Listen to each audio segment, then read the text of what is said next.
How's it going? I'm Cody. And I'm Eli. And it's finally Thursday, which means it's time for another episode of Critical Tutor, the channel where we look at last week's episode of Critical Role and analyze a single part to see what we can learn from Matt and the others to improve our home games, both as players and as DMs.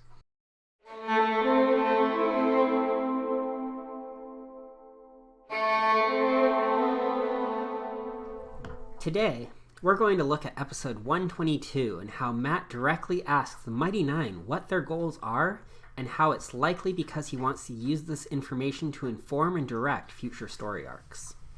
In this episode, Matt uses Lucien as an NPC that is interested in the party's goals. Let's take a look at how he does this naturally in the course of the conversation while they're having a discussion around the campfire. I take it you know about goals? Goals? We do. Are you all just wanderers? Do you have particular things you're trying to accomplish? It is entirely possible this was only character development for Lucien, to make him seem more interested in the Mighty Nine. However, we know that Matt likes to build story arcs that center around his players and their characters. In Campaign 1, most of the characters have a story arc that revolves around their character, such as the Briarwood arc, revolving around Percy, and we see this continue on in Campaign 2. The largest of these so far has been Ford, with the Uk'otoa arc, but we see smaller arcs around Knott's Curse and others such as Caleb's that are still ongoing. We know Matt has these large overarching plans such as the floating city of Aor, Lucien and Nonagon, Uk'otoa and Trent Ickathon. However, Matt is likely using Lucien to look for smaller story arcs he can tie into his players' characters to fill in the gaps between those larger arcs. As DMs, the more we can tie stories into our players' characters, the more invested our players will be in the story. The world may be the most important thing to the DM, but you have to remember the most important thing to the players is the characters they have created, and if you can find a way to tie your interesting story ideas to them, the more invested they'll become. The arcs don't have to tie to your players' backstories to have a strong connection.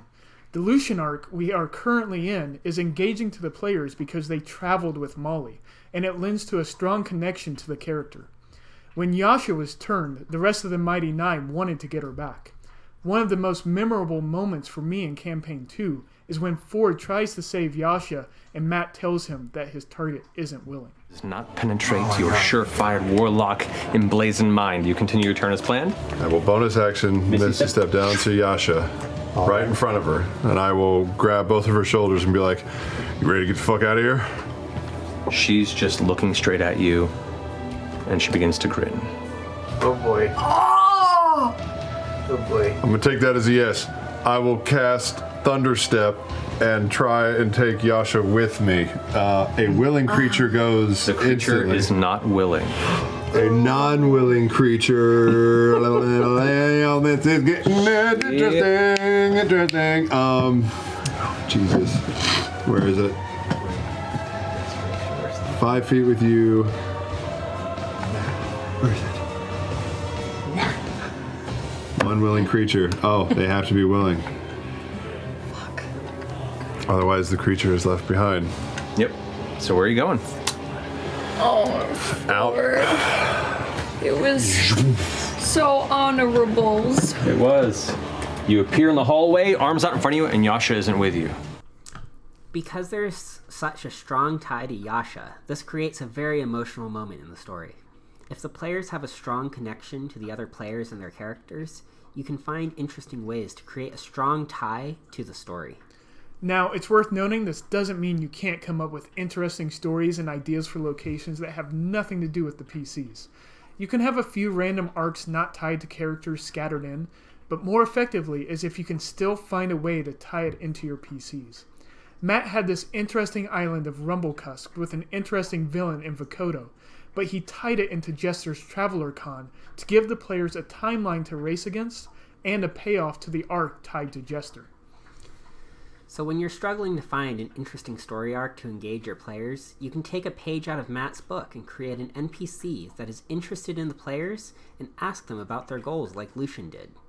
If your players aren't comfortable enough with role-playing to have this kind of in-character conversation, you can simply check in with your players out of game and ask what their character is currently wanting to do in the world. Either way, finding ways to tie your story to players like Matt does will help keep your players engaged in your stories. We hope you've enjoyed this episode of Critical Tutor, and we hope you've learned something to help improve your games. Don't forget to subscribe and hit that bell icon to get all the notifications for when class is in session. Join us next week as we take a look at Critical Role episode 123.